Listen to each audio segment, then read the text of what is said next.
Good morning and welcome to the Mid-Maine Chamber of Commerce Business Breakfast Series. My name is Kimberly Nadeau-Lindloff. I'm the President and CEO of the Mid-Maine Chamber, and it's my pleasure to welcome you here this morning. Before we begin, I want to take a moment to thank our 2022 Business Breakfast Series sponsors. They include AT&T, Cross Insurance, New Dimensions Federal Credit Union with their table over here, all duded out in their teal. Nicholson, Michu, and Nadeau, CPAs, O'Donnell, Lee, McCowan, and Phillips, attorneys at law, Sheridan Corporation. Our print media sponsor is the Morning Sentinel, and our radio sponsor is the Mix 107.9. We also want to thank our video sponsor, Kennebec Savings Bank, which allows us to tape and rebroadcast this on local cable, as well as put it up on YouTube so future people can watch this if they want to, and as I mentioned, it's being live streamed as we speak. A reminder to please turn off your cell phones in consideration of the speaker and our audience. And there are evaluation forms on your table, so I would ask that you complete those so that we can get that information back to our speaker to help her focus on what's working and what isn't, and do really great presentations. I want to thank our newest chamber members for the month of November. They include Haskell Digital Services, the Neighborhood Child Care, yay, North Country Car Wash and Laundromat, Kennebec Valley Cordsman, and the Nexus Arcade and Gaming Lounge. We hope that you were able to meet today's business spotlighters. We had Fame with its next, Fame Finance Authority of Maine with its Next Gen program out back, and Pine Tree Society, which does the Pine Tree Camps in Rome. Please feel free after the breakfast to go back, chat with them if you didn't get a chance beforehand. And obviously we want to thank Jake Warren, our Sled Treks Entrepreneurial Spotlighter today. Again, help yourself to his stuff, and thank you to the Growth Council and the Harold Alfond Institute for Business Innovation. Couple of chamber upcoming events. Waterville Creates has a ribbon cutting that we're doing on Saturday, December 17th at noon at the Shump Art Center at 93 Main Street in downtown Waterville to celebrate its grand opening and great addition to downtown. That building will be open 24/7, 365 days a year, so it's going to be a nice beacon right in the heart of downtown, all lit up. Business After Hours for the month of December is on Wednesday, December 14th from 5:30 to 7 at Days Jewelers, again in downtown Waterville, across from the Shump Art Center. The next business breakfast will be January 12th here in this room from 7:15 to 9. Please join us for an engaging panel presentation featuring Ella Bowman, Oakland Town Manager, who's here with us today, Stephanie Trice-Gill, Diversity Recruiter for Intwork, LLC, and Dr. Richard Biffle, Thomas College Professor of Education. They'll present on diversity, equity, and inclusion, understanding and addressing racism and bias in the workplace. You can register at the Chamber's website, midmainechamber.com. And you can register for any of our events there.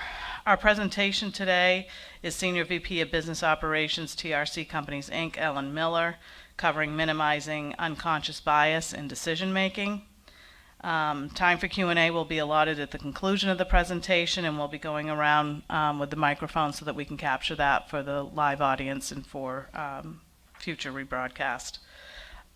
Michelle Jolalabi, who is becoming board chair and chief human resource officer at Thomas College, is going to introduce today's speaker for us. Please join me in welcoming Michelle.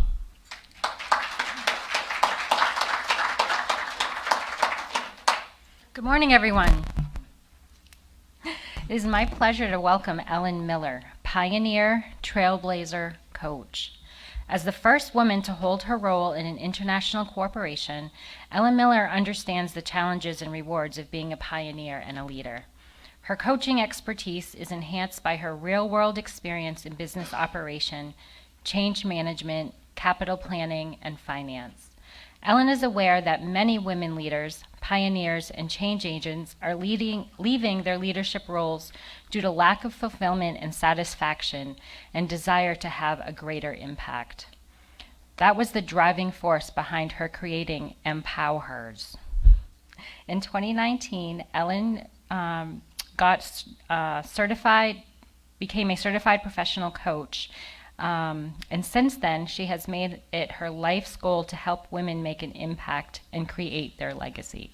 Please join me in welcoming Ellen.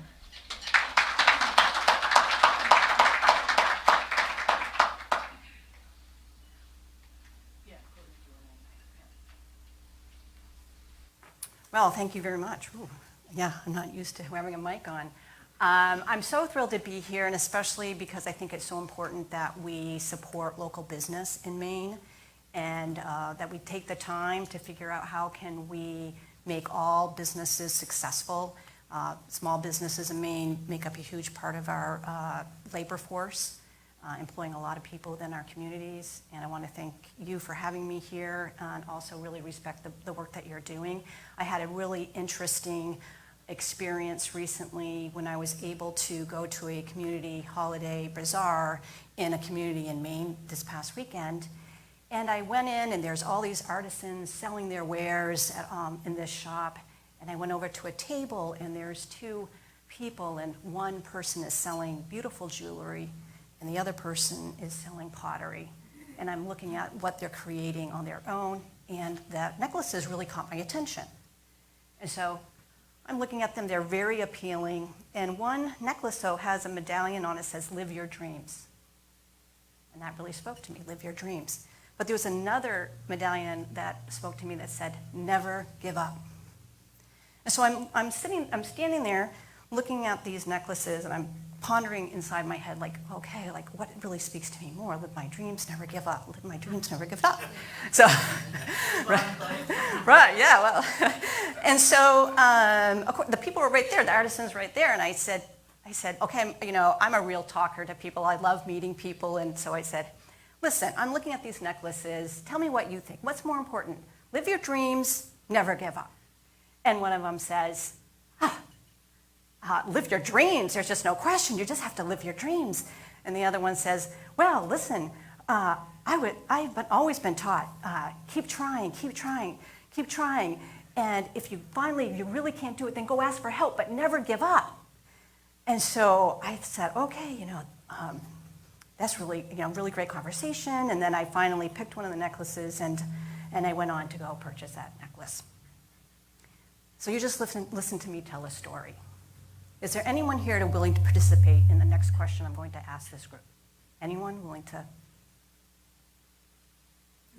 Great, okay. So I want you to tell me, as I was telling you that story about these two artisans, were they men, women, men and a woman? What do you think? I think I pictured a man, but I don't think you said anything outlining that. No. Yeah. Anyone have a different opinion? Anyone else? Yes. They were both women. They were both women. You had a man. Anybody else? Both women. Both women. Okay. How old were? Oh, yes.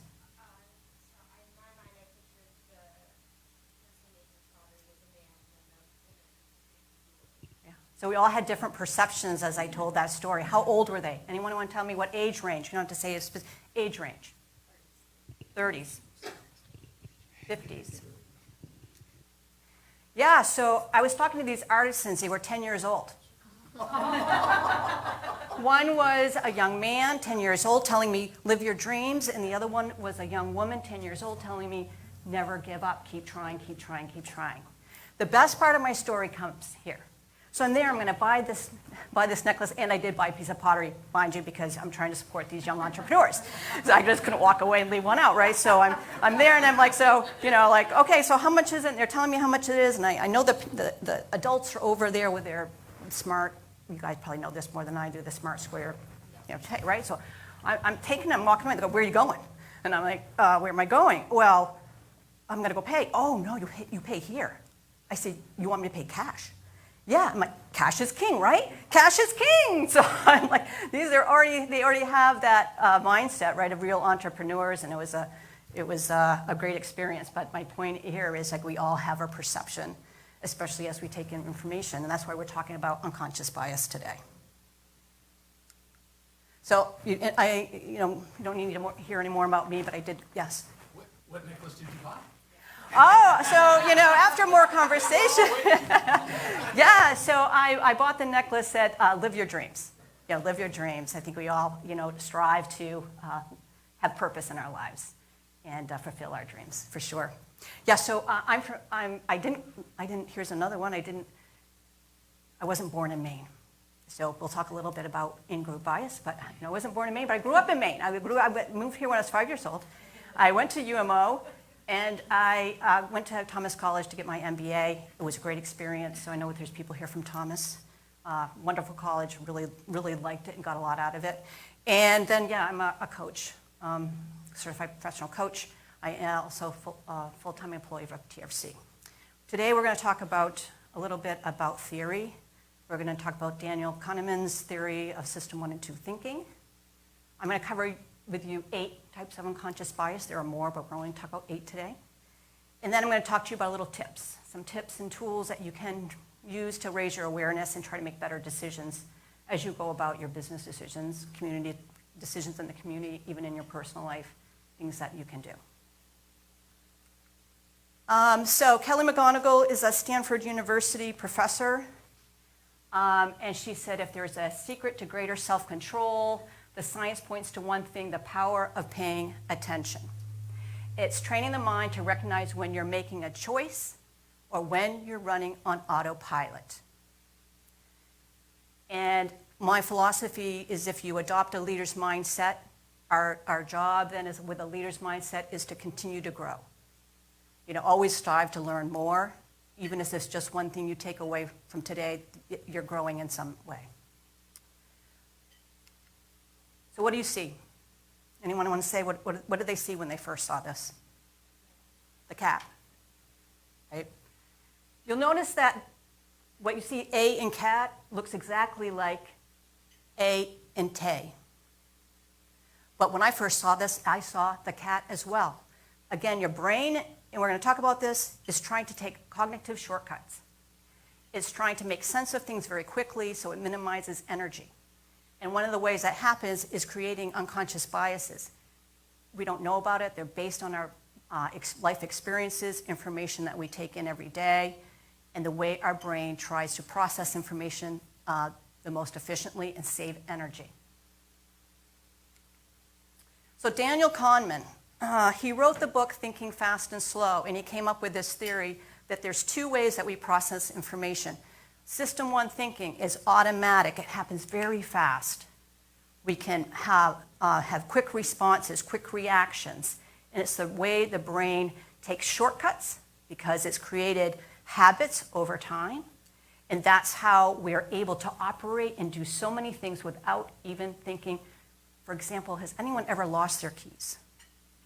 Oh my gosh, I lose mine all the time.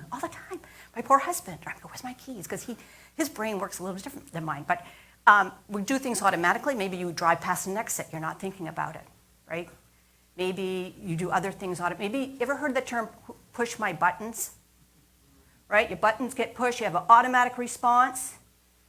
Your brain has trained itself that when this happens, this is your response. You aren't even really thinking about the response before it happens. System 1 thinking, little effort. A lot of your unconscious biases come into play.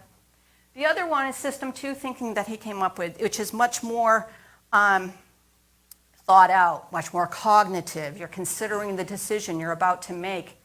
You're thinking about all the facts related to that decision. You're taking more time. It's slower. We spend, according to him, and by the way, he's an economist. He's a Nobel Prize winner, so he's well known in industry. 10% of our time is in System 2. 10%. 90% of our time is in System 1. That means our brain is trying to be so efficient because it has so much information to process. We create all these patterns of thinking to help us get through our day. And, Ruth Bader Ginsburg, pointed out to us that, for her, it's one of the hardest things to get at, and these are people just like the rest of us that have unconscious bias, who's trying to interpret, in her case, a constitutional law and deciding, what is it that she needs to make a decision on.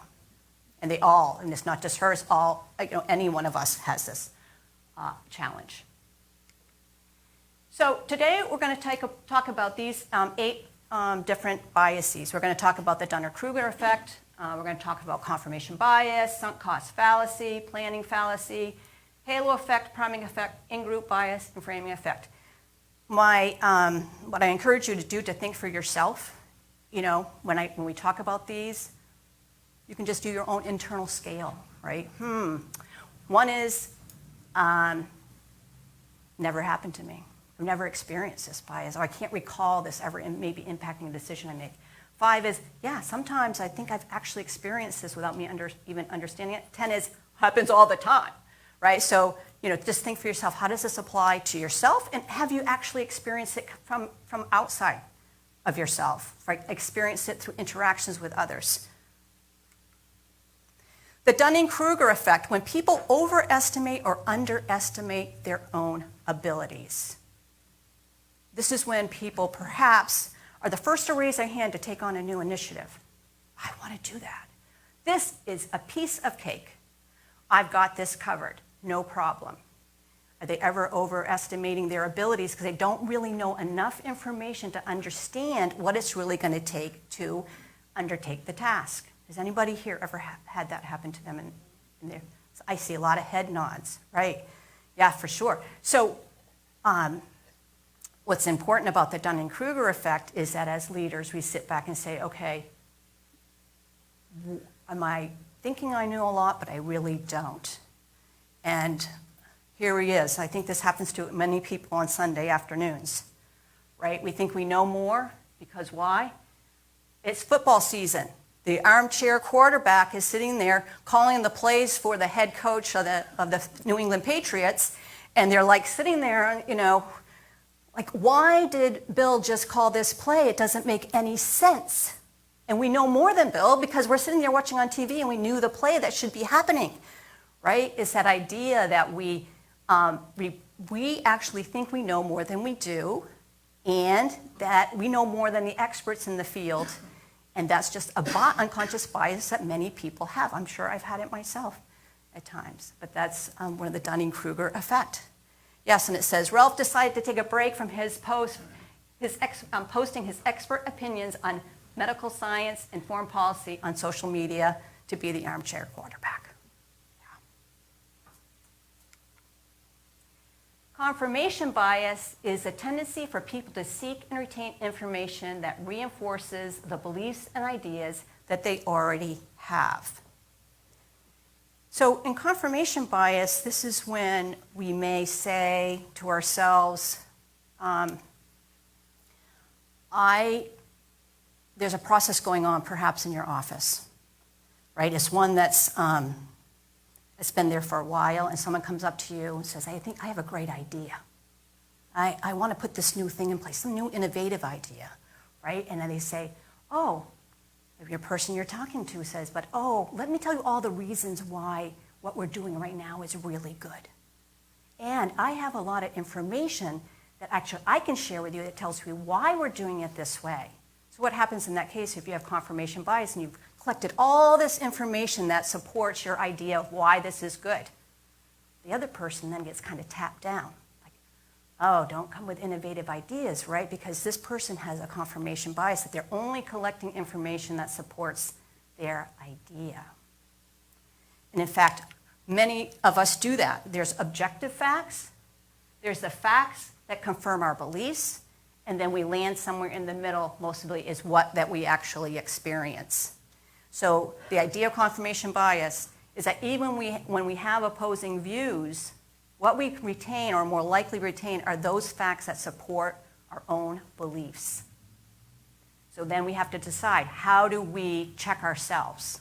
What can we do to make sure that we're really considering alternative beliefs or alternative ideas or concepts? And is there a way to do some sort of evaluation that allows us to make the best decision, not based on our beliefs and the information that we are perceiving, but also just holistically more information?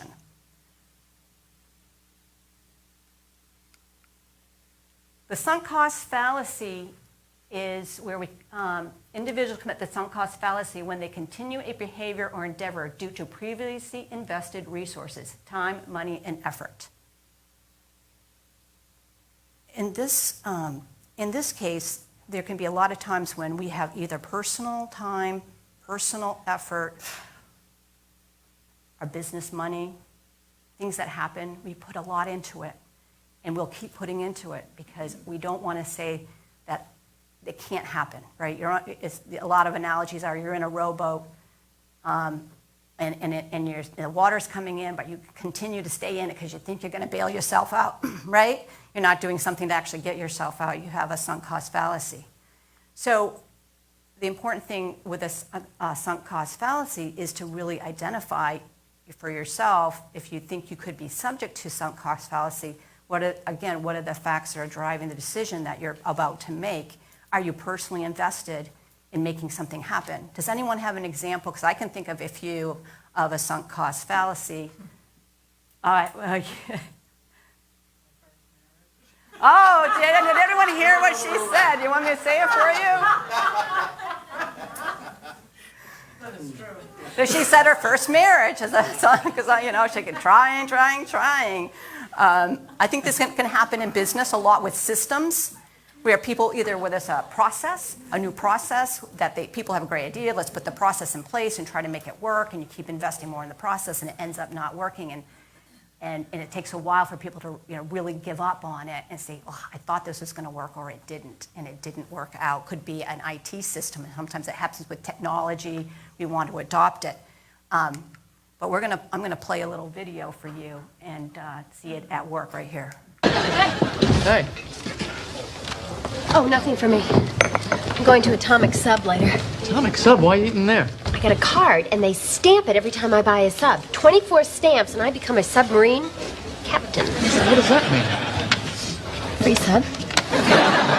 Oh, I can't believe it. I've lost my Atomic Sub card. I've eaten 23 bad subs. I just need one more. It's like a long, bad movie, but you want to see the end of it? No, you walk out. All right, then it's like a boring book, but you gotta finish it. No, you wait for the movie. I want that free sub.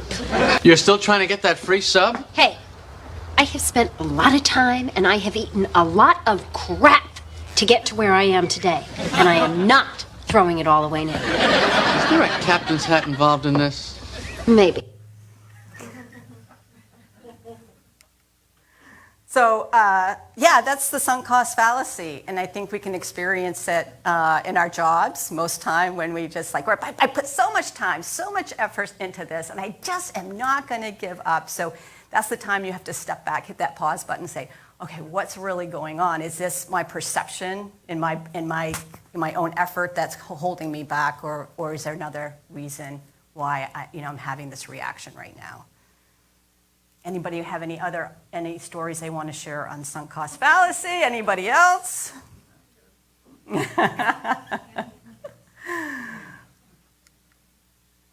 Okay. Whoops. And then we have the planning fallacy, and this is the tendency to underestimate the amount of time it will take to complete a task. This is as well as the cost and risk associated with that task, even if it contradicts your experiences. I call this it's associated with the optimistic bias, right? This is when we're planning things and it's planning like this is going to happen and we can actually get this done in a really short amount of time. Even if historically we look back and we know, oh, I've done the same thing before and it took me 18 months. But now I think it's really going to take us 12. Regardless of what happens, what data I have to tell me differently, I have this belief that we're going to get this planning done. So what's a real world experience? I can talk about this. Yes? We were changing the payment process on something. I just started with New Dimensions about a month and a half ago. And I was tasked with changing a payment process. And I'm like, oh, this is going to take a couple days to do. So 3 weeks later, we're still working on it. And I've heard my expectations that I have about 2 weeks left to get this done, or I'm going to get pulled into Ryan's office. Good one. Yes, it happens to this optimistic bias we have during the planning process that can impact us. Anybody else have a story to share on this? Yeah, so I had a long career in capital investment for a major utility, which has office in Maine. And I had responsibility for four different electric operating companies in the Northeast. And so every year, you know, I had to get my budget done, my capital investment budget committed to for the company, so they knew exactly what we would be building for infrastructure and getting into service. And I really liked working with my project managers. They were a great group of people across multiple states, really working hard. And I would tell them every time we had to give our capital budget projections, please be conservative, right? Because this number, we're going to put the number out. Numbers are another bias we're not going to talk about today, but I need a number to give in regards to how much we're going to get done. Be conservative. We know, this stuff, we have to go through processes, so put that into your budget. I want to make sure we're going to be able to hit this number. It's realistic. I give them the pep talk. Took me 2 years to figure out, get the number and cut it by 10%, right? Because their planning was everything's going to go great. We're going to be able to get a lot of work done. They were very optimistic in their projections, but their planning didn't recognize the own trends that we were completing. They didn't think about the costs and risks associated with what they're trying to get done, and they had the planning fallacy at play. So here's Dilbert. He says, our project plan will follow the usual arc. Phase 1 will be unwarranted optimism, supported by delusions of competence. Right? In phase 2, the obstructionists will slither out of their lairs and try to smother our dreams. And then ignorance and envy will fuel rumors that get repeated until they morph into common knowledge. And resources will be allocated based on misinformation and favoritism. We'll talk about favoritism and in-group bias later, and requirements will drift until the project is both undesirable and impossible. That brings us to the second week, right? I want my unwarranted optimism back. That's planning fallacy. The next one we have is the halo and horn effect. This is when people allow a personal perception of someone to influence their judgments. So this is when, especially this can happen during the interview process, if you're interviewing people and you're making a perception of how they present themselves, perhaps their clothing can cause you to have a certain perception. Perhaps they have tattoos. Perhaps they have a t-shirt and jeans on, when they come to an interview. Perhaps, and I always talk to people about, if you walk into a meeting and you see someone that comes in with a business suit and they have glasses on and they're carrying an attaché case, and perhaps they're 6'1", and they look very confident, and you may have a perception or judgment on them, as opposed to someone comes into a meeting, same meeting, but they're wearing a black t-shirt and a pair of jeans and Nike sneakers.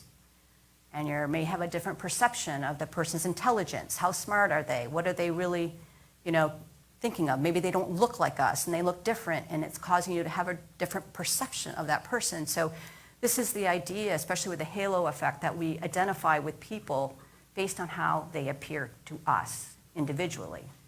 And then the fact of the matter is, you have somebody, whether you agree with his business or not, someone like Mark Zuckerberg, whose uniform is a t-shirt, jeans, and Nike sneakers, right? But if in a perception perspective, if you never knew who he was and you had to interview him, they may be upset if that's how they showed up at a job interview, right? So the horn effect and the halo effect. Let's watch a video and see how this works. An American study found business graduates earn $600 a year more for every extra inch of height. And in US presidential elections, the taller man has won 17 out of 21 times. So, to test whether size really does matter, we took 2 actors to the streets of New York. Marcus and Melvin are almost identical. Same age, similar looks, just one obvious difference. Marcus is 6'4", and Melvin's 5'2". But who looks more successful at work? First, tall man Marcus. He's a lawyer, doctor, and they're accountant. I would say he's an executive who likes sports. Probably earns about $500,000 a year. 54, 58, close to 60 a year, 60,000.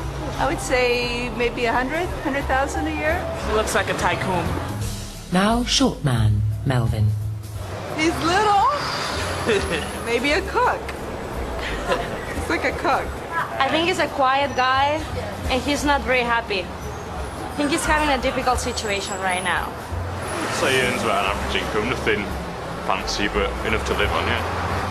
Minimum wage, I guess, 20,000 a year. On average, they credited Melvin with a meager $20,000 income and Marcus with a whopping $220,000. All thanks to a difference of 14 inches. I wish I was his size, tell you the truth. So our perceptions matter, and so we have to be, aware of this unconscious bias that we have. That we, here is a real-world example where they went on the street and they asked people just based on pure height, how are they, assessing their worth? And it happens to us all in business, whether we realize it or not. And I think that's really important for me to say. This is a judgment that happens naturally in our brain. This isn't something that, what's wrong with me thing. This is like your brain is making a judgment. It's trying to quickly ascertain a person that's in front of you and make a connection neurologically, and you produce a judgment, and it's totally the way your brain works. It's being aware of it, which is why I'm here today, is be aware of that's the way that your brain operates, and then it can, if you have an awareness, you can sit back and ask yourself, do I have a bias here that's impacting how I'm seeing this person? This can come into play, especially if you think about like how you give raises, who you prefer to perhaps promote. I mean, their appearance, is it influencing your perception of the people that are around you? The priming effect is a thought is primed when your brain recognizes words or images and makes it easier and quicker to pay attention to something. So we're often primed in ways that we don't even understand in business for things that happen around us. In one of the examples I came across where I thought was really interesting, because this is a very, very subtle priming effect, is if you wanted to go buy a bottle of wine and you walk into a wine shop, I don't know if there's anybody here that sells wine, but and you have an overstock of French wine, play some French music, and you get in there, someone's like, oh, French music, French wine. I mean, there's this a priming effect of the environment that you're in that can influence the decisions you're going to be making. The other one here they talk about is if you're primed with food and you're thinking about food and someone asks you to put the letter in, what is the missing letter? Here you see food, you put in U for soup. Same 3 letters, S-O-P, and you fill in the letter A if you're thinking about cleaning. Your mind is primed to be thinking in this way, and then you go ahead and you make an association, and then you maybe have a reaction to this, what your brain is being stimulated to start thinking about, right? So that's just one area to be aware of. I'm talking about in-group bias. So in-group bias, also known as in-group favoritism, is a tendency for people to give preferential treatment to others who belong in the same group that they do. So I like to think of in-group bias is that in-groups can be really, really, really big. So we have an in-group about the East Coast. I mean, I think we all like living on the East Coast, and we think the West Coast people perhaps are not in our in-group, right? They're over there on the West Coast, they have their own environment. And the West Coast people think, hey, we're the in-group, you guys over on the East Coast, whew, what's going on over there? You guys a whole different environment. You can see it globally in groups that are in NATO. That's the in-group. And people that aren't in NATO are on the out-group, right? But then you can bring it down into smaller and smaller and smaller groups of people where we have people that are within our group and outside of our group. So who can think of an in-group that they maybe belong to? Political parties, in-group, out-group. Anybody else have an idea? Yeah. Go right down to motorcycle group. People who ride Harley Davidsons versus Yeah. BMWs. Right, yeah, exactly. People do Harley Davidsons versus those that, even the in-group of Harleys versus out-group of Honda. In-group, you have like different groups who are you in the in-group? Are you on the out-group? So especially related to our leadership skills, understanding, are we treating people like they're part of our in-group? Or are we treating people like they're a part of the out-group? It's natural tendency to have in-groups, to have people that you assimilate with, you have an affinity for. Maybe they look like you. Maybe they think like you. And maybe all are part of a specific group. I'll be perfectly honest with you. Yes, have I experienced as an executive in-group, now that I'm more aware, right? I wouldn't have known this in the past, right? But now, in hindsight's 2020. Yes, of course I was. I'm a woman in the male-dominated industry. That isn't good or bad, it just is, right? It's just the way our industry has evolved to where we are today. Many meetings even today, I'm the only woman in the meeting. Which is, I don't really think too much about it other than mentioning it here. But I did notice in hindsight that, I try to reach out and have more connections because I'm trying to make some headway into the in-group, right? I want to have more knowledge about what the in-group is talking about coming from being on the outside. And so one takeaway for everyone here is, are there in-groups in your organization? And if there are, what is needed to expand and then have a more inclusive environment that allows opportunities maybe that are going to people within the in-group to people that are in the out-group. Does this make sense to people? I see some nods. I see, yes, this makes sense. A really important concept. Yeah, and this cartoon says, hey buddy, are you familiar with the term birds of a feather? And these terms come from somewhere, right? They have evolved over time, and there's a reason why these terms come into play. And the last one I think we have, it's framing biases affect the way information is presenting, impacting how it is perceived. So we all get information thrown at us, stimulated to us, and it may impact our perception of information. And some people think of this as, is your glass half full or is your glass half empty? How are you perceiving the information that's being given to you? Are you 90% meeting your budget expectations 90% of the way? Or I missed my budget by 10%.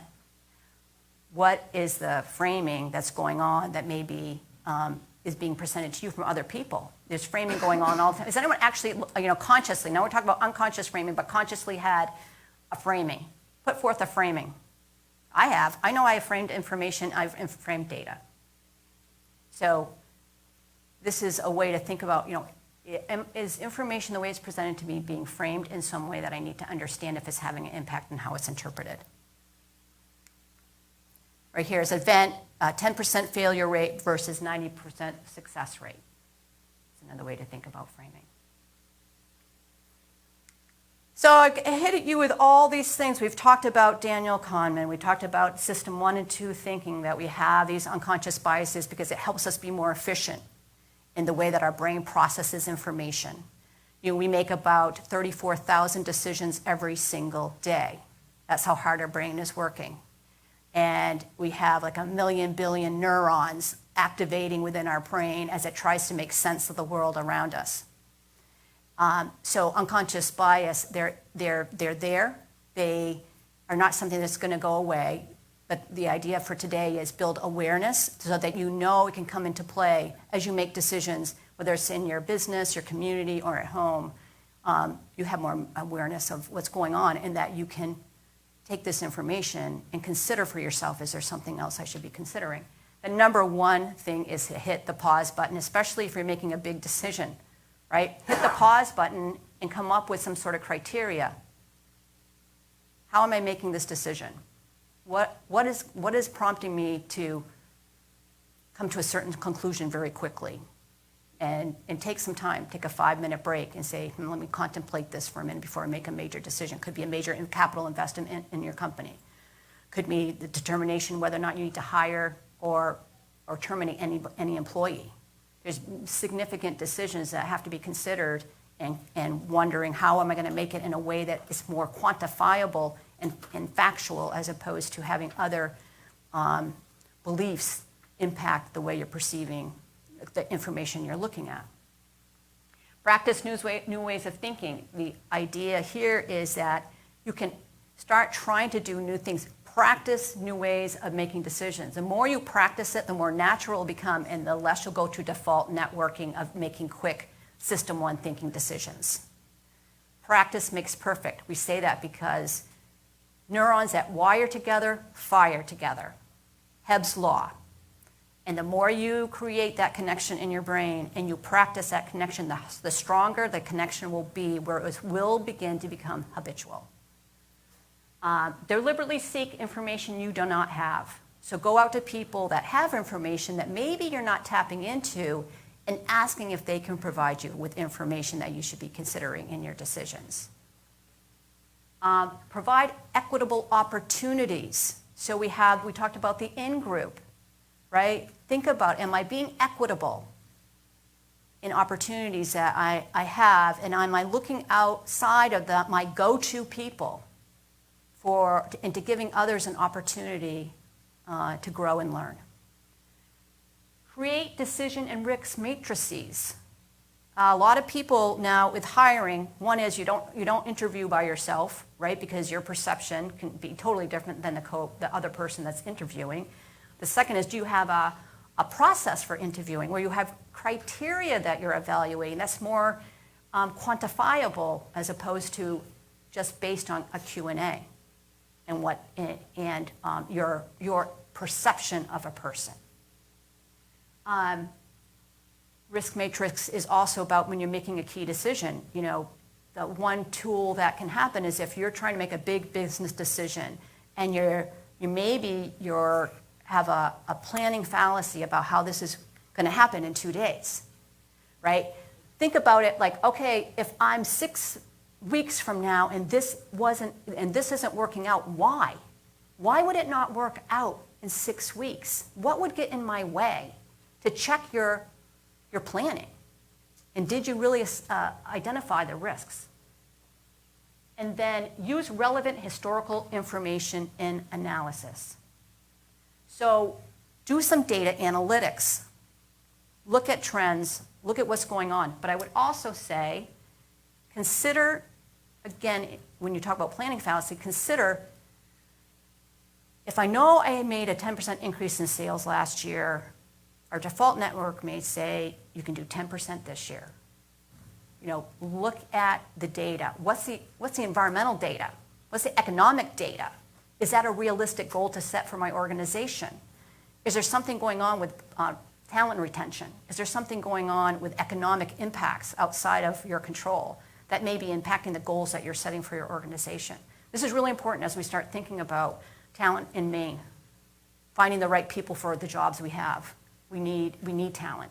Everybody in Maine needs talent right now, right? So we're like, okay, how do we make sure we're setting the right goals, setting the right expectations for our team, and we're taking all the information we can in to make the best decision that we can. And then use third-party reviewers, have checkers that don't have a stake in the game. Take a look at this, tell me what you think. And then lastly, let go of judgment. Let go of judgment as much as you can. Don't make it personal. Be curious. And I would just note on the judgment side, safety is number one in many of the jobs I've always held, right? Safety is number one. And a lot of times when we get into safety conversation, it's about judgment and blame, who did what, when, and where. And we try to say, don't go to the blame, go to the what happened. What happened, what are we learning, and what can we do different? And just a little plug there for safety and everything that we do. And this is how you start thinking about your thinking and having a leader's mindset. And now I have questions.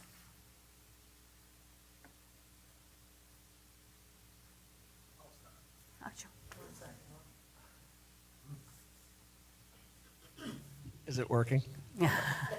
I found the video fascinating with a large man versus a small man. There's really no way to change nature on that, though, because you're going to deal with businesses who are looking for that type of person to represent their company because that's going to draw more business in. And what would you recommend? How do you see this? I mean, you did a great job with this presentation on bias, but how do you fix something like that when you have perception, human perception of somebody making more money because they're 14 inches taller than somebody who's 5'2"? Yeah, that's a great question. And I think I have two answers. One is it starts with each of us, right?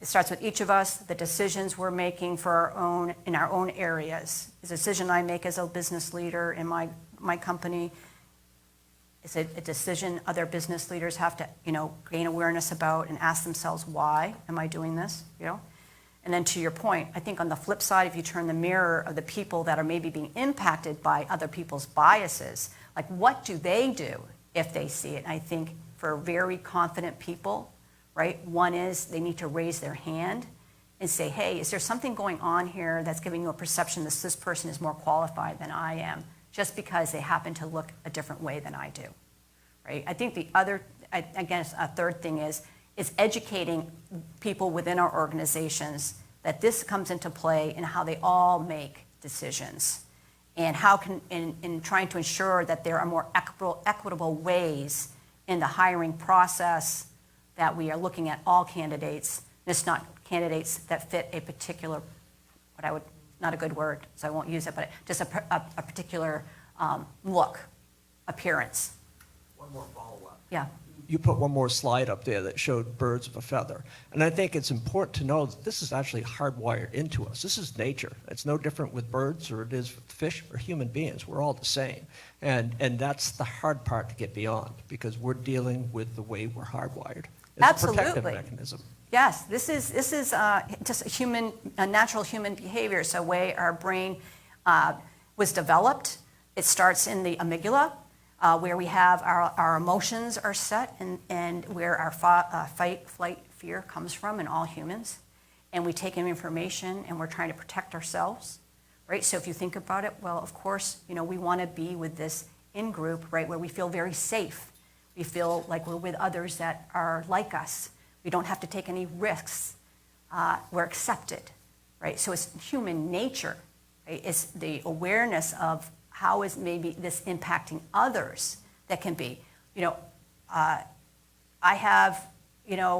can think of several in-groups that I'm part of, but it makes me question, am I being more, do I need to be more inclusive and reach out to other people and bring them and engage with them? And that's what I talk about, is about, well, what can I do personally, and then to change, some of my own behavior, or even just create an awareness for myself. Well, when am I demonstrating this? Yes.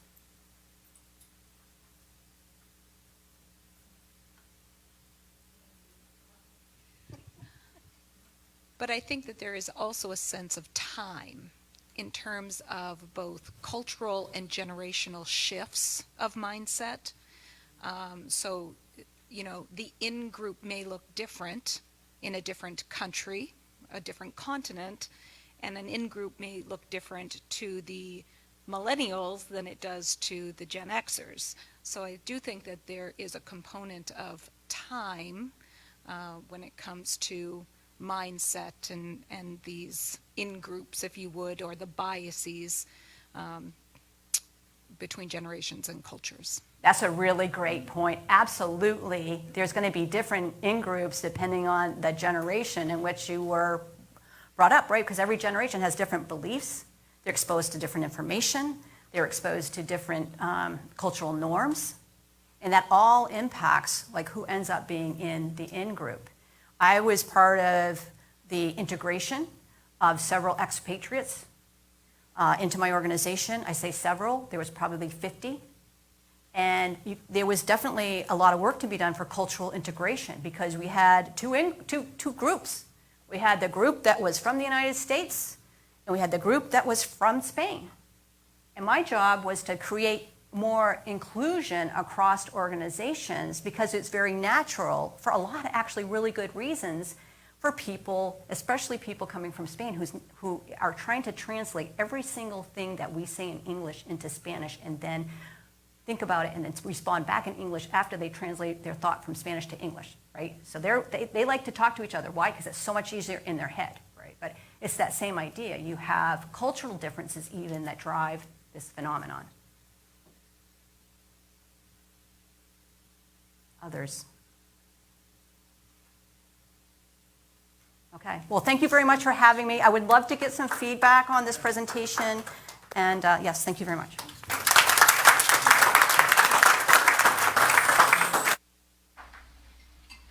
To that point, there are evaluation forms on your table in front of you. You can fill those out and either leave them face down where you sit, or you can put them over on the registration table as you depart.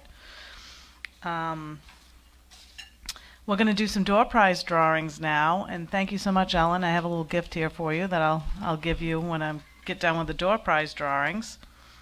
Thank you to everybody who contributed. First is a $10 gift certificate and travel mug donated by Aroma Joe's. See if Sabrina wins this again for the 100th time. Haha, not Sabrina. It is Jim Chapman from Kennebec Valley Community College. Congratulations.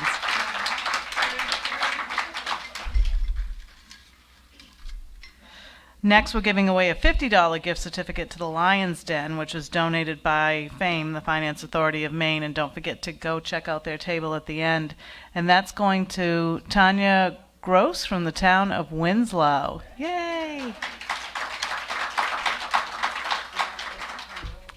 We have a swag bag and travel mug donated by Coldwell Banker Plord Real Estate.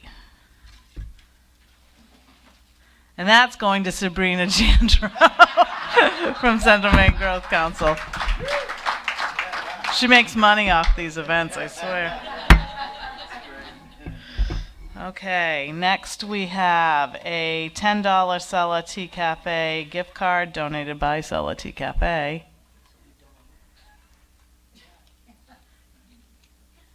It's going to Jamie Plord of Coldwell Banker Plord Real Estate.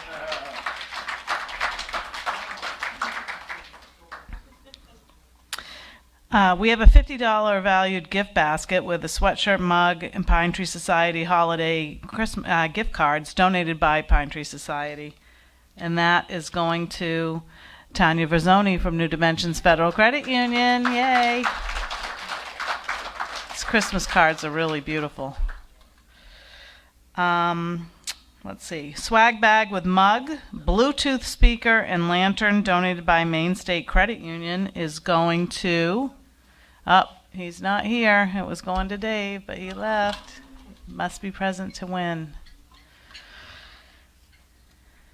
Roger Kraus from Kennebec Water District.